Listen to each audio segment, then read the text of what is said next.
Good afternoon, ladies and gentlemen, and welcome to the UKEL Week 3, Day 2, as we are jumping into our first game of the day, Demise taking on X7. I'm Milky Cyril, and alongside me is Nymera. Nymera, thanks so much for coming alongside. Are you excited? Demise X7, two top teams in the league.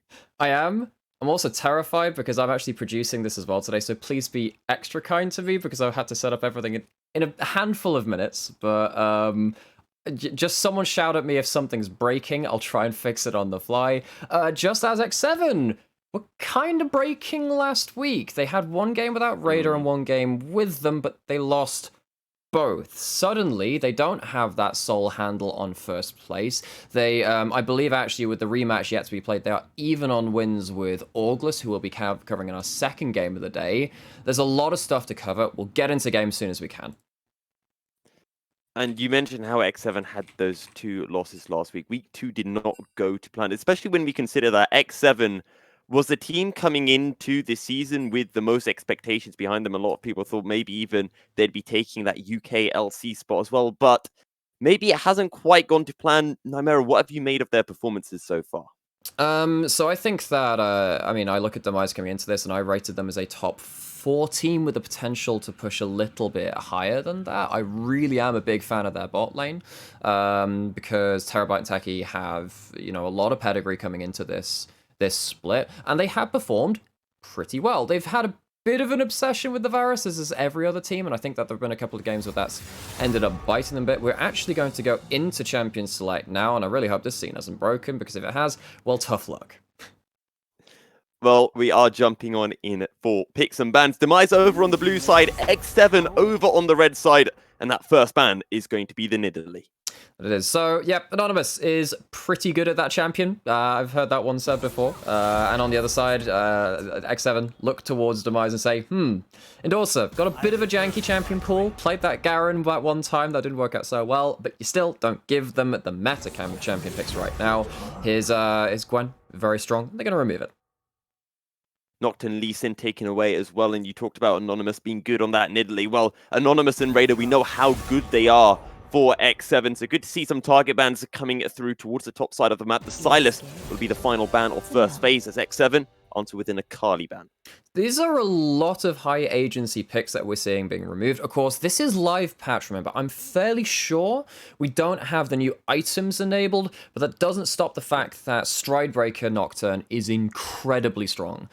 He's one of the few champions which has benefited from the changes because he didn't need the dash really on top of it. Champions like Darius did, a couple of others did, but the Nocturne is incredibly strong just by flying into your face, Stridebreakering you, and then you just cannot escape with that huge slow coming through. Hecarim as the first pick. This was a pick that was present all the way through spring. Crisis is going to be the one presumably picking it up.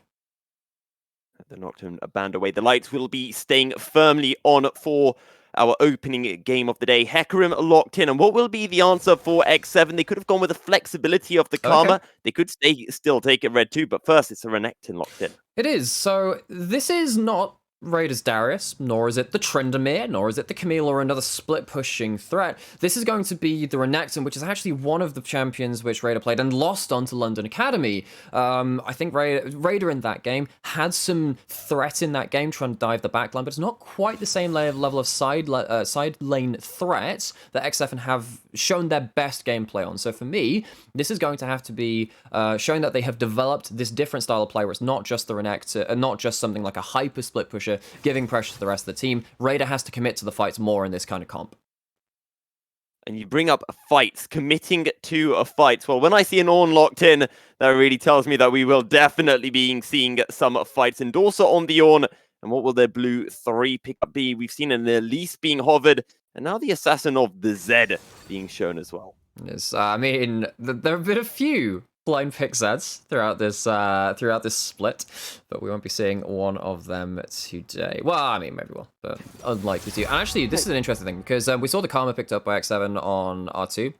But most often, you can use R1, R2 to pick up a strong duo lane, and then still have that flex of the Karma and be like, sure, cool, You can flick that into solo lanes too. Having the Renekton up there first, though, again, that allows you to flex that through to mid as well. They still get the Ezreal at the end of it. Demise don't feel like they want to pick that one up. And with the Ornn and the Tristana locked in, they have themselves a very strong front to back if it gets very late. I'm just worried about their mid game right now, because Karma, Renekton, and Ezreal, once they hit 2 items, are more than ready to go.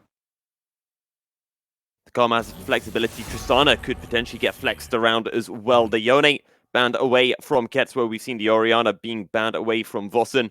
But for you, Nightmare, what would you like to see getting paired with this Tristana if it is going into the hands of Terabyte in the bottom lane for Demise? So I really like the hook champions you can pick into Karma, if it is going to be that in the bot side, because if you pick something like a Thresh or a Nautilus, you can start trying to do skill checks in the bot side and say, if Karma gets hit by a hook, even though they have one of the strongest level ones in the game between Karma and Ezreal, it doesn't really matter after that point. A hook is a hook, and Tristana can very much all in from that point. You could also potentially look for something like an Alistar, just something hard engage tends to be on the ticket if Karma's heading towards that bot lane. However, if it's not going to be that, and it's not going to be the Karma on the bot side, we'll have to see if this Yuumi does get locked in, or whether this is just a bit of a hover bait. We talked about the flexibility that the Karma brings, being able to switch between support, mid, and even top. But for now, the Elise will get locked into the jungle. In X7, they've shown that Yuumi, so they've told Demise, look, we're happy to put the Karma mid if we have to. But they've already said, all right, okay, cool. We could put something towards bot side, which, you know, is very, very passive, or like that Yuumi have just a very safe bot lane. You can have a bit more pressure, a bit more of a 2v2 island of the Karma Ezreal lane, but you've just locked in the Elise, it's with the Renekton. The Renekton can still go mid, there is a chance that goes into the Ziggs, or it could go into the Ornn as well. They have pressure on the top side for Elise to gank early. And you talked about the hook champions that could come through for Demise to pair with the Tristana, and that's exactly what we've got. We've got the Nautilus to pair with, and now X7 have to decide, do they want to pair the Karma with the Ezreal, or will we see something else? You talked about Raiders, Darius. I doubt this one will get locked in, though. I think it absolutely could. You can chuck their Renekton mid and give something a better matchup. So again, what did we say? We saw our best games from X7 with strong side lane pressure from Raider with a hyper split pusher. That is exactly what we're seeing now with the Jax. It's not going to be the Darius, who has been hit quite strongly by the Stride Breaker nerfs. Jax, though, seems pretty happy with proceeding so far. So we do have a Jax in the top lane, and you talked about the split pressure that we could be seeing. That new item not in just yet, so the Ornn won't be able to deal with the Jax in the side lane. We don't have to talk about that for a few days anyway. But the Renekton to go mid into the Ziggs. This seems to be the spicy matchup for me. So let's talk about this matchup in the mid lane. There is that, because, I mean, Tristana into Renekton, you have effectively the first 5 minutes of the game where you're sat there just wailing on a melee champion going, hey, what can you do to fight back? This is why I play Quinn, by the way, and Jojo would realize that too. But the Tristana has been a strong mid lane pick for a very long time at this point. However, the thing which is more interesting to me now is, wait, hang on, that's not going to be the Tristana in the bot side. There's actually double AP bot lane of the Ziggs and the Nautilus, as that flex did come through, which means that this Ziggs is actually pretty good into the Ezreal, because Ziggs, I mean, Ezreal has the Mystic Shots, doesn't exactly have the whole plethora of long-range abilities that Ziggs will be throwing out on cooldown, and denying Ezreal Karma their typical level 1 and thereon pressure to push in the wave and get priority. And when you compare the Ziggs Nautilus to what would have otherwise been the Tristana Nautilus, sure, you don't have that explosive all-in level 2, level 3, but there is so much more poke from the Ziggs that can match, or, as you mentioned, even potentially beat out the Ezreal Karma at their own game.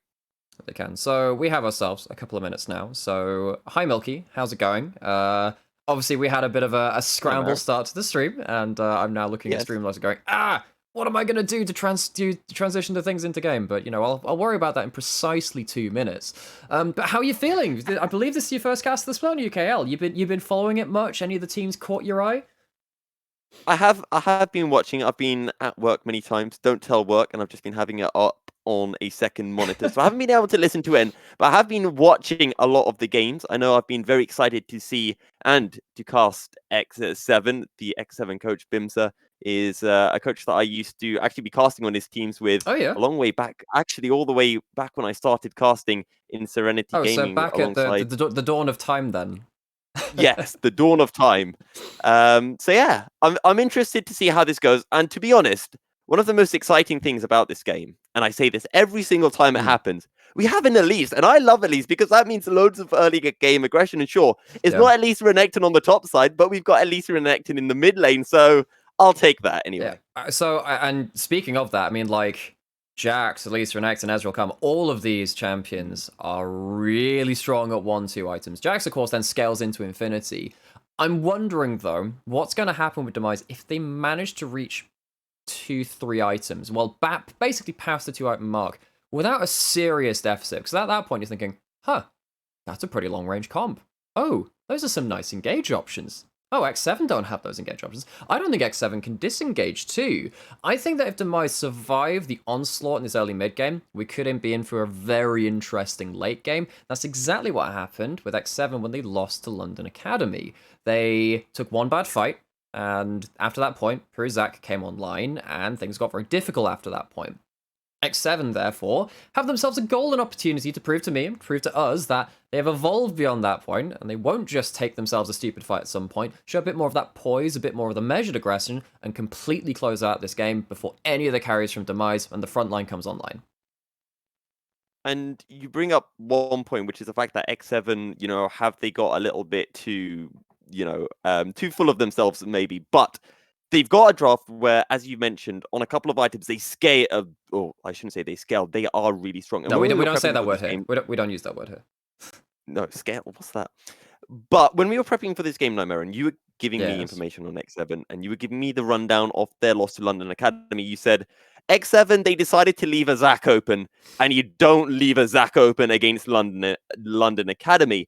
And now when they have this comp where they have to make it work at a specific point, because otherwise you're going to get to a point where the Ziggs and the Ornn just become so strong in these team fights. Right, so it looks like we have ourselves a bit of lag. We have ourselves an immediate sepia screen. But the good thing is, it has loaded into my Streamlabs. So I do know it's going to work very hopefully. So we're going to be on...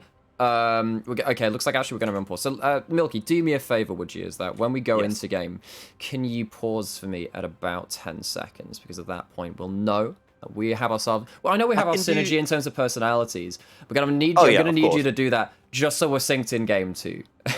Yeah, I mean, we both like anime. We both think SAO is the greatest anime ever created. It's two peas in a pod. Oh, really. Don't you start with that. Don't you be doing this.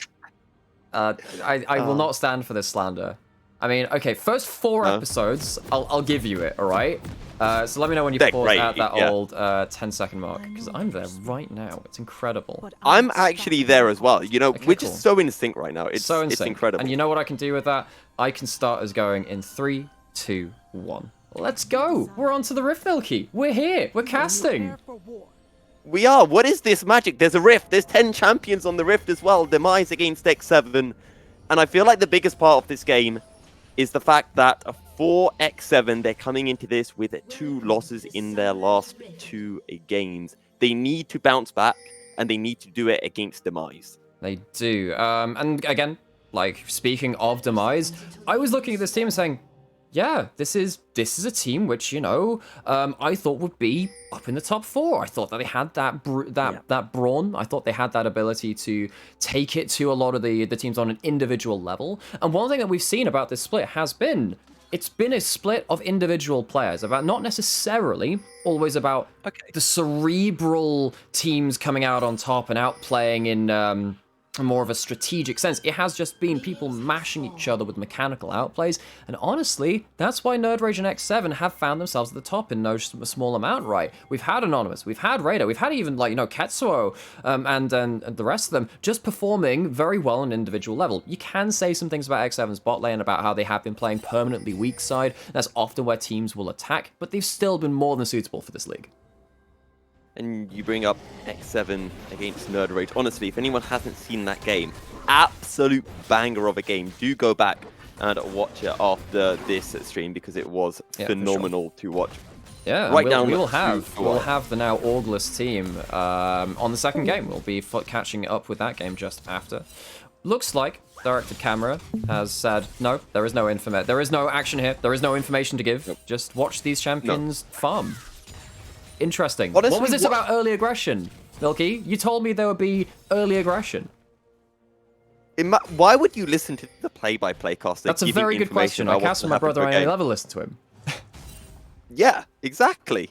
You don't listen to play-by-plays. We just say random stuff. We're the power of friendship kind of guys, and if you want to listen to us, we appreciate it. But we know that you don't have. For the record, I just heard that same brother play-by-play caster shout at me from the other room for that one comment, so I'm sure I'll be hearing about that Okay. much later. And you know what? I still won't change my mind. Ooh, you have to be careful. He might come into your room and I don't know. Oh, is there I'm something just trying to wrong think. with- What would be the is there worst something kind of wrong- torture? Okay, by the way, I didn't get a massive chance to set up all my audio stuff. If there is anything going on with any of the old audio stuff, please let me know. I'll sort it out when I can. Yep. Nymera is doing the production. Honestly, Nymera, you've been kind of everywhere. You know, you've been doing UKLC. Now you're doing production as well. It's incredible. It's just, yeah, it's multitasking to the maximum. But we do have a dive on the top side of the map. This is what we were talking about. Early game aggression, flash out of the cocoon. The rappel comes up, and the spider drops out. The spider just coming to say hi, and it's kind of like one of those spiders that you spot in your bedroom. You're like, oh, there's a spider, I need to kill it. Let me quickly go and get the Hoover. You come back, and then the spider's gone. And you never know when the spider will return. That is a fantastic analogy. You know, I'd never heard that, and that's wonderful. I love that. But I mean, at the end of the day, dive attempt early on doesn't work out for X7. That's the first real port of call for X7 to have blown open this game. And you know, we've had now ever since season 3, the release the Elise Renekton combo blow open lanes from the very earliest points in the game, level 2, level 3 dives. That hasn't happened, and now we have ourselves demise a bit of a respite point, a bit of a, you know the campfire and Dark Souls, that's effectively where they are right now. It's like, okay, you survived the first little bit, let's see how you do with the next round of attacks.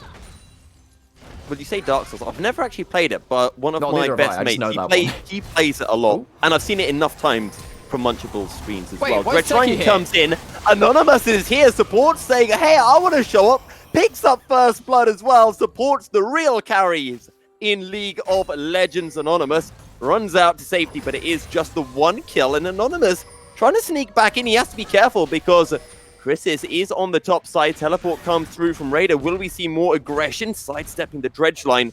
I think that is all that she wrote. But then the extra flow-on effect of this is that Ziggs is fine farming in a 1v2 situation, and Crisis is on the top side. Crisis is the cocoon, finds its mark beautifully though from Anonymous. And it means that Chrysis will not be able to find the engage, will not be able to find the pullback. And again, so much aggression towards the top side of the map. You talked about Nymera. The fact that maybe Sin and Royal have been playing weak side a little bit. Well, right now it's Demise, and Deki saying, you know what? Terabyte, you're fine bottom side. I'm going to do work on the top side. It's no longer an island. Yeah, it's not an island, and Terabyte might be left on an island themselves. But as we were saying, one side has the level 1 poke abilities of the Karma and the Ezreal, but Ziggs is not outranged by either of these champions and cannot be denied farm that easily. Only behind 5 farm. Actually, just check in on the individual gold, but only 200 gold apart from them too. Really nothing much gained from this bot side. It's a single plate, but honestly, I would trade that every day of the week for an early kill onto this Jax, who is the late game scaling potential from X7 in terms of how they want to play the map. Boston's looking aggressive at Ketsuo, but that is a full rage stack on Ketsuo. And he has to be careful because the Dominus is available and it could turn it all around. You always forget that sometimes with the Renekton. You're like, they're low, I can go in, and then Dominus, and all of a sudden you're dead. So this is the life patch. So that means that we do have the reduced healing from Renekton on minions yet again. But if you have that empowered cube, get it onto champions, you get it onto a handful of minions, you're still going to have that big turnaround. You still have Conqueror. Renekton's big strength right now is just being able to survive through pretty much any lane with those empowered cubes. And of course, having the all-in attempt from the all. You guys know Renekton at this point. Don't need to tell you that. Even with the hit to his healing on the current patch, he's still a fine champion. First strike of the game secured as well. And actually, we never really had a chance to talk about some of the spells and runes that were taken because we've got 3 teleports being picked up by the side of Demise. Yeah, we do. And part of that is because, well, mages, they don't exactly have the best itemization in the game right now, but they do have really good rune choices in a lot of ways, because you see what Terabyte's done, he just picks up the biscuits, he's got himself that teleport to get back to lane. He's just got so much sustain from the early game, from those biscuits and everything else, they're fairly happy. And again, if this was a shorter range champion in a 1v2 scenario against the Ezreal Karma, where they had to walk up into that active damage range to even get farm, maybe we'd have another chat about that. But because it's the Ziggs, they're more than happy to farm in that 1v2 situation. And that's allowed Techie, one of the best performing supports in the UKEL this split, to go open up the map and make some noise. And arguably, this was a plan from Demise all the way from the drafting phase. Now, that spider that had disappeared for a while in the top side is crawled back out of its crevice, and it's a found enforcer. Two-man or knock up, and wow, Anonymous gets blown up. Can barely even use the repel. Now the onslaught of shadows comes through. Ketsuo ulted back away from the wall. He can't slice and dice his way over. And Vossen picks up the third kill of the game for Demise. This is horrifying now for X7. Endorser doesn't get stunned out of the Call of the Forge God. He leads off with the Searing Charge and then gets straight back into the double proc of the Brittle after that point from the ultimate. Really well played from Endorser, knowing how to get out of the almost assured CC combo. Even with all of the extra members of X7 heading up towards the top side, Demise survive the dive, and what did we say? If they get out of the early game and into the mid game without a sizable deficit, I think they are very happy with how things are going. As you pointed out in drafting phase Nightmare, X7 have the composition that is so strong right now. At the 2 item. It spikes. It's spiking. The spike is supposed to be coming through, but it's more of a downward spike right now. And all of the aggression, all of the proactive plays that X7 have tried have quite literally led to their demise. As Techie always looking towards the top side of the map, and Demise know X7's plan, and they're answering it beautifully. For sure. And, you know, for all of that spiel I had about, it's the individual players that are really winning this split. It's not about cerebral play. Who cares about strategy?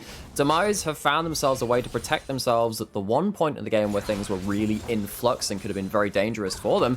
Now X7 are in a very dangerous spot. What are they going to do at this point? The Renekton wanted to get up towards top lane, aid in those dives. That's what they tried to do in that last one. And while Raider is getting a lot of farm on this top side, it's not like Endorser's died. It's not like they've gotten plates. They don't have a Herald because Crisis took that away too. I mean, X7, what's the next port of call? What's the next option? What have you got left in the tank? Well, we do have another Drake in 2 minutes time. Rift Herald has already been secured by the side of Demise. One thing that does sometimes happen, maybe not as much in the UKEL, is sometimes you forget that even though you are ahead, these are still champions that are very strong at the mid game, and maybe you get a little bit too greedy thinking, hey, look, we've got a 1k goalie, but yeah, you're fighting against an Elise and Renekton, so you're technically still kind of behind at the moment. So let's look at where those gold leads lie. It's mostly in the jungle. Remember when we saw that first kill in topside and then the teleport back? Crisis was farming Krogs. All of this time where Anonymous has been looking up there, actually Crisis has been doing a decent job. 3 camps ahead at this point, kill and assist. This Hecarim, who, by the way, looks like they're going towards the Stride Breaker themselves, which is with that incredible slowing factor on it now, even if it doesn't give you that dash. They're going to be very strong in the mid-game in their own right.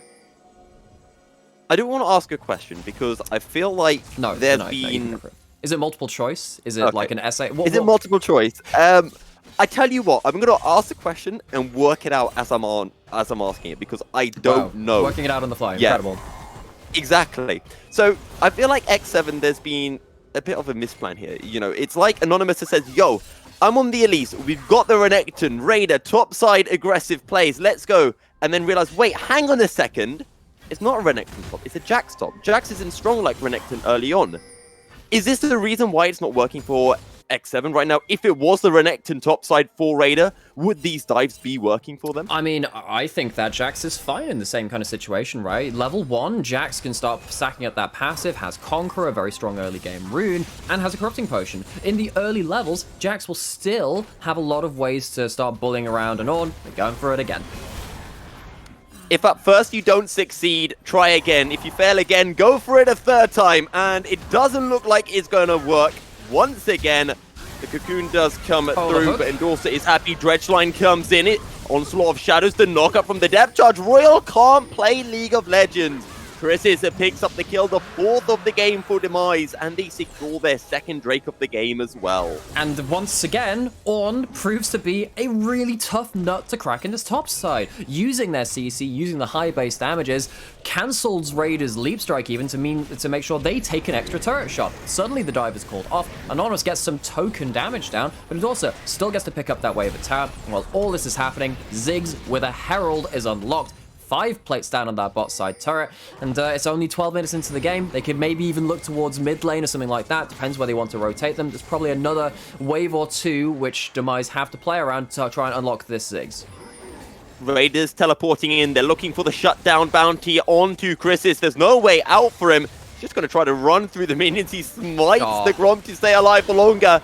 Who gets the kill? The shutdown goes on to Anonymous, his 1st kill of the game, and X7's 1st kill of the game as well. That is so. That is the first slip we have seen from Demise. Who does the gold go to? It goes to the Elise. The sole AP damage, no karma doesn't count. And with Elise being the only AP on the team, same kind of situation as Rumble or Karthus, the big AP jungles that we've seen in the last couple of years, they are going to be a significant burst threat. They already have themselves the Sword Boots. When they get up to something like the Night Harvester or even the Protobelt, I'm not actually sure what the current itemization is, whether it's the Magic Pen or the single proc, they can be a bit of a carry.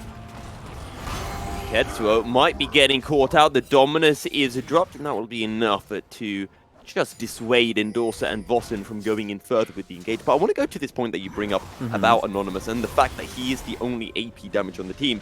Is that at least enough damage? Because Ketsuo! actually, never mind, flash forward! Vossen not expecting the engage, and Ketsuo picks up a free kill in a 1v2 it's a situation. Freebie. Such a freebie.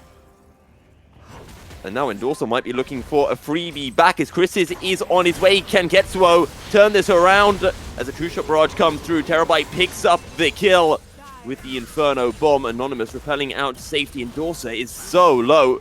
But in the end, it's a 1-for-1 in the mid lane. I mean, Ketsuo, he's in mid. He does pretty well in the first part of that split on the dominant victories. And then he gets to roll swap up towards top in one of their losses, but was the best player on his team on the Malphite. And in this one, he takes a top lane champion back into the mid lane with the Renekton, pulls off a stylish, opportunistic solo kill onto Vossen, who's caught napping on the Tristana. Doesn't quite get out alive. Anonymous can't pick up the pieces at that point.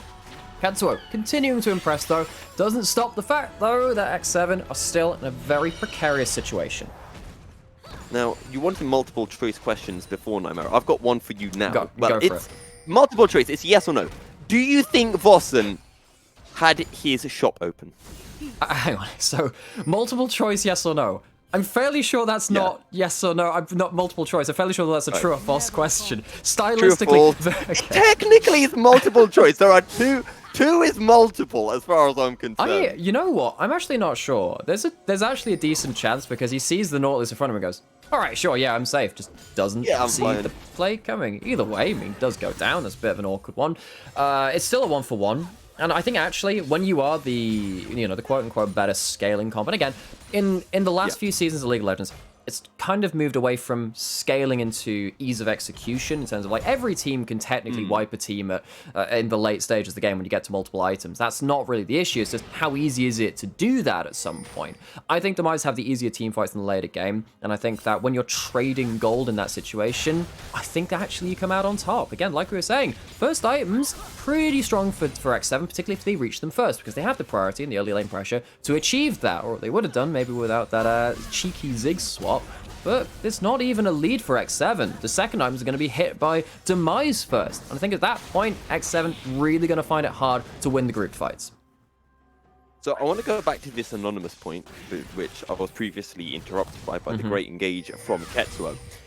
Does that at least have enough AP, or are we going to get to a stage in late game where Yorn just says, I don't really care if you're going to burst me down because you're an elite to do a tiny amount of damage?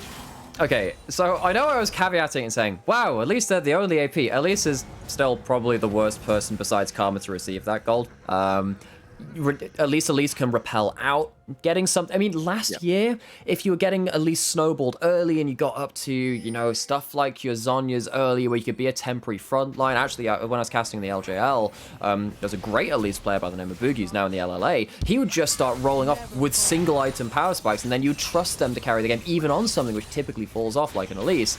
But in this game, if that gold could have gone to the Jax, that could have maybe given them the side lane pressure again. That's why they've been trying to dive them over and over. And when you've also got the Renekton and Ezreal, who are very item dependent on that second item spike, you would have loved it to go to them. At least, again, it is the caveat. I don't think Elise is really what they would have liked that goal to go to, though. And we just see X7 securing their first streak of the game. Terabyte trying to steal it away. Speaking, though, of the top side of the map, Raider is a nice 50 CS up on Endorser. And Raider has just spotted out Chris's, will be able to land the counter-strike. Chris is able to run out to safety, and now the top lane has made Duke it out, but no, Endorser's just going to give a slap and then say, right, I'm off because you're probably going to beat me if I keep on trying to fight you. They will. So, Dragon goes over to the side of X7, but Hook, Arcane Shift, okay, yes, Ezreal things. But, so that stops early soul point coming through from Demise, which again, we will need to talk about at some point. If a Mountain Soul is built up by Demise, I don't know what X7 do at that point. I think that's, at that point, I think that's the hammer blow has struck. I think the game's over. At least suddenly not under the same amount of threat to one-shot someone like the Ziggs or the Tristana. I think that's much less likely of a factor at that point. Ornn with Mountain Dragons is hilariously strong because of his already high resistances from his passive. And then Ezreal and Karma trying to poke people out. Well, you have to go through that Mountain Shield at that point. Mountain Soul ends this game by my eyes, which means that X7 will have to be fighting for every dragon after this point. I don't think you even want to really give up a soul point. I think at that point it's too late. And now Demise look to crack open the mid lane. They look for the mid lane out tower. The Sacral charge has been dropped. Ziggs plus Herald, as you mentioned, and it makes for an easy tower. 2 towers down now in favor of Demise. That's the power of Ziggs and Herald. We saw this, actually, this is going to be hark forward to the next game, actually, because we have some new players coming in. One of them was on a Newell team from last year that did very well with the strategy. Playing around Ziggs in the last year, if you had that Herald push, actually KT Roster were really good about this, even back in like Season 8. You would just ram down a lane, you'd have that satchel charge, you get so many plates. Herald Ziggs is so hard to start working against. If you can deny Ziggs that, though, often he'll start stalling out at inner turrets. However, with this kind of game, when you have the better front line, I think Demise are more than happy with how the tempo of this game is evolving. Demise 2k gold up at the moment. Don't forget, this is a game for second place in the UKEL. And with the roster changes that have come through for August, formerly Nerd Rage, I mean, it could effectively be the battle for the top spot. And Techie, has he been caught out? He's able to flash over the wall. He will get rooted down. He's more than comfortable. Just gonna hover over this one over here, because that's an Abyssal Mask on Techie right there. And when you're immobilizing someone, say with your ultimate, say with your Q, imagine what happens when Ziggs starts dropping ults on your head. 15% extra damage, yes please. With the Ludens, with the Sork boots for the extra pen, that is a whole lot of damage. I think if Ezreal or Karma gets tagged by that by the Nautilus ult, if the Ziggs ult hits in the center, in late game, come 2 items even, I think they just explode. Now, I know I'm a play-by-play caster and not the smartest man in the world, but I'm getting the idea here that the Demise are in a really good situation, and X7 need to find something rather magical to get back into this. It is a two... Oh, pardon me. Yeah, I really like what Endorser's doing here as well. He's just not letting the... Techie. That's not so good. And now there's a teleport coming in. We said X7 need to find plays. The Zhonya's will buy a little bit of extra time, but that extra time will not help him. And now there's a Baron. X7, do they want to go for this? Because Chris is still up, and he does have that onslaught of shadows. So this is now a really big point in the game. Can X7 secure this? This could turn the game around, but they have to do it against the Ziggs ult.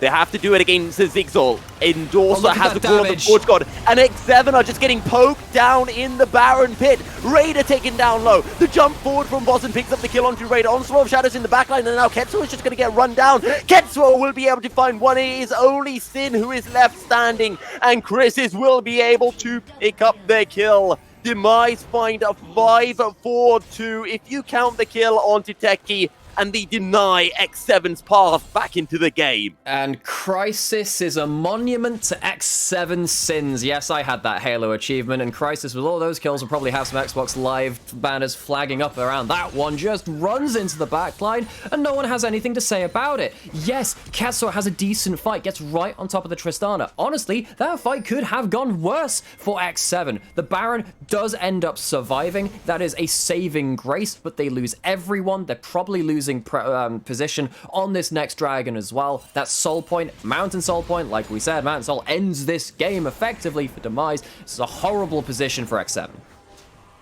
And I feel like you can't fault X7 for going for the play. We said they're behind. We said that they need to find something magical, and they try to create the opportunity, and they have to try to create those opportunities, but it has not worked, and they're going to try it again. While the side of Demise are on this mountain, Drake, they might try to rush down the Baron. But but Zigzol has come back up. This is not falling quick enough. X7, what are you doing? You're in the pit again. Baron down to 6,000 HP. Round 2, ding-a-ling-ling. Pool of the Forge God is up. The coin flip is here. Super Inferno Bomb comes through. The steal from Chris's and Demise are just going to wipe down X7 in the Baron pit. X7 tried the risk, and it has failed miserably for them. A triple kill coming through for Terabyte, and Demise get everything. And I would have been your daddy, but a Hecarim beat me over the fence. Crisis with the steal, the huge team fight again. Baron is leading to the end of this game. Yes, I can imagine X7 was out there thinking, okay, Soul Point, we're getting outscaled here. There's not much we can do, but they throw the game on both those Barons. 2 Barons, and now Demise are looking to run it down mid. However, X7 are respawning, and Demise will retreat for now. They will come back and look to end at a later time.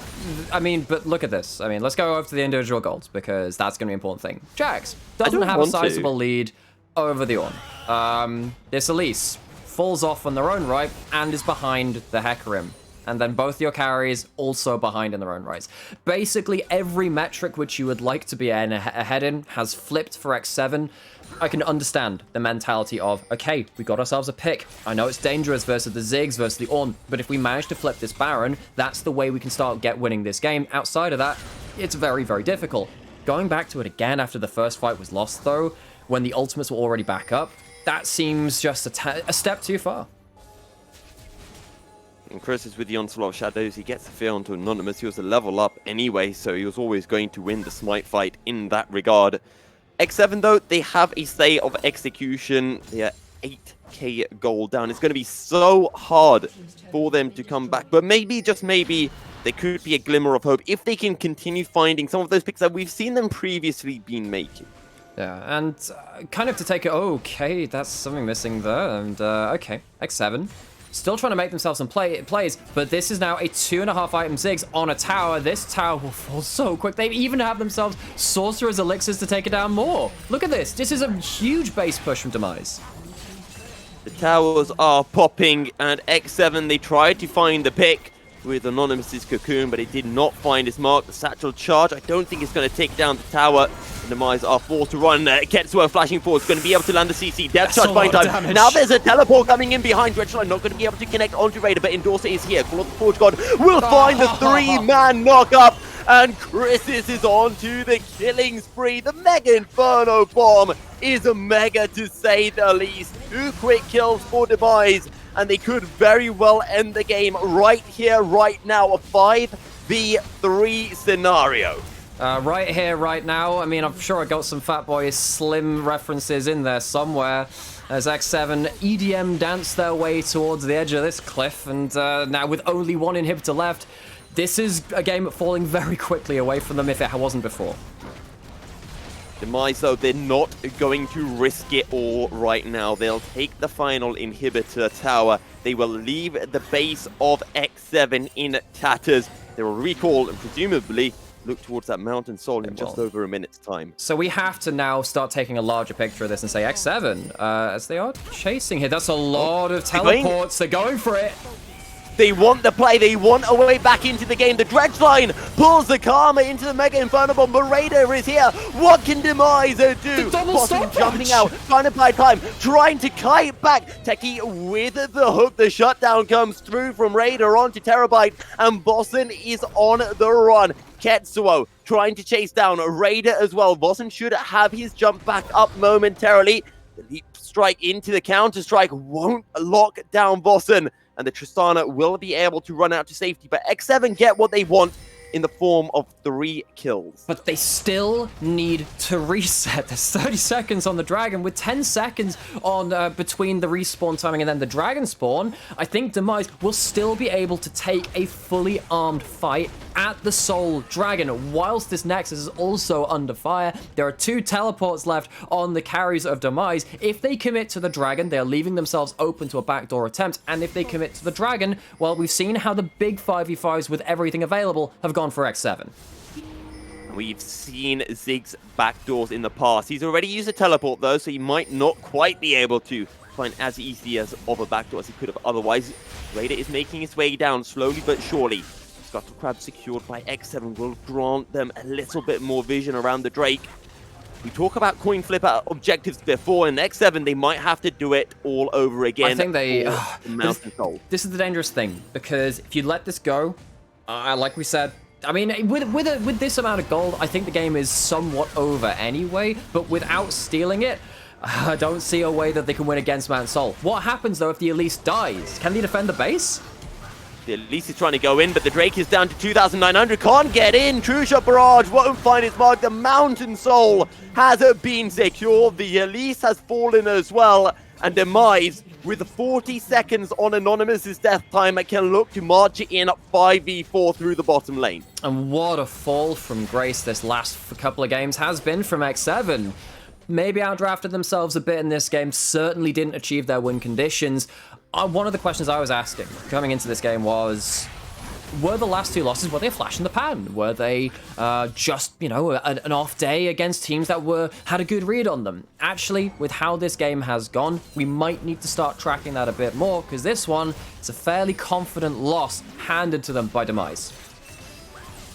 Ketsuo trying to look for the flank, but he gets spotted out by Boston. X7 need the greatest of all engages if they want this, but Ketsuo already down to half HP. Starax are popped as well. And the fight, or I should say the final inhibitor has been secured, but the mid lane inhibitor has respawned, and the Demise will make their way towards mid lane to pick that up as well. And X7, all they can do right now is just turtle and try the absolute best and hope for a mistake, hope for a mispositioning from the side of from the side of Demise. Yeah. And honestly, I mean, you look at this kind of point, and this is the point where in 95% of these games, maybe even more than that, you lose this game. I think the only way that X7 have a chance of getting in this is like what they were doing earlier, forcing fights in very awkward spots. Raider is being ulted by the Ornn, is going to get away, was far enough away at that point. Demise no longer have that Call of the Forge God to fight around this Baron. So X7, with that tool down, do you feel emboldened to fight? I think that Demise are probably going to win without even 1 or 2 ultimates. By the way, 1 ultimate is down. Renekton not here. And a 3rd Baron of the game. Do Demise want it? Actually, I say 3rd. Is it 3rd or 2nd Baron of the game? I forget how many Barons we've had so far. In the big flip, I'm fairly sure it didn't actually fall either. I think it fell once. I think we've had 1 Baron buff, maybe? But it didn't end up dying in either of the 2 big coin flips somehow. Oh no, the second one it did, because everyone died. But like, there have been a surprisingly little amount of Barons in the amount of fights we've had around it. Sinbo trying to poke down through Demise with those Mystic shots, but just not doing any damage, all being eaten up by Techie at the moment. Baron has now been started. Anonymous doing a fair bit of work onto Chris's health bar. Oh wait, those are fruit. Those are fruit. And Demise are nice and healthy once again. Minions just pushing it through in the bottom lane. And Renekton, he's got the teleport available, but Ketsuo will not be joining the fray. Raider forced to run out. Anonymous wants to go in for this. 3,000 health on the Baron. Can he find the steal? The steal might not be enough. In goes the Spider, but he's ulted right out. Boston, clean as you like, picks up the kill. And Demise pick up the Baron.